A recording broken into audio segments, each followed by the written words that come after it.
En 1989, le Brésil est devenu une république et on a pu finalement voter et choisir nos propres dirigeants. C'est plutôt beau, hein? Mais bien sûr, tout n'est pas toujours aussi joli qu'il paraît. À cette époque-là, les personnes qui pouvaient voter, c'était seulement les hommes âgés de plus de 21 ans, ce qui veut dire que toutes les femmes étaient exclues. Aussi, pour voter, cet homme, il fallait qu'il soit alphabétisé, ce qui veut dire que la grande majorité de la population qui n'était pas alphabétisée à cette époque ne pouvait pas voter non plus. Et finalement, il fallait aussi avoir un revenu minimum, ce qui veut dire qu'une grande partie de la population n'avait pas assez d'argent pour pouvoir tout simplement voter, et qui donc les votes étaient réservés à un petit groupe privilégié au Brésil. Ce n'est qu'en 1932 que les femmes ont finalement le droit de voter au Brésil, mais seulement les femmes mariées avec l'autorisation de leur mari avaient droit de voter, ou sinon les veuves, ou encore une femme célibataire mais qui avait assez de revenus. C'est un tout petit peu plus tard, en 1934, que finalement on a le droit universel de vote pour toutes les femmes.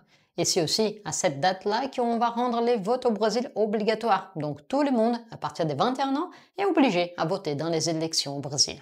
Et puis, en 1946, on a baissé l'âge minimum des votes au Brésil de 21 à 18 ans. Donc à partir de cette date-là, tous les Brésiliens, hommes, femmes, sont obligés de voter s'ils ont plus de 18 ans. Alors, cette petite vidéo t'a plu? Un petit j'aime, c'est la meilleure façon de me le dire. Et si tu as envie d'une formation complète avec tous les matériels de support et des pratiques, étape par étape, jette un œil au Cafezinho Brasileiro, notre cours complet de portugais brésilien. Plus d'informations disponibles avec les liens dans la description de cette vidéo.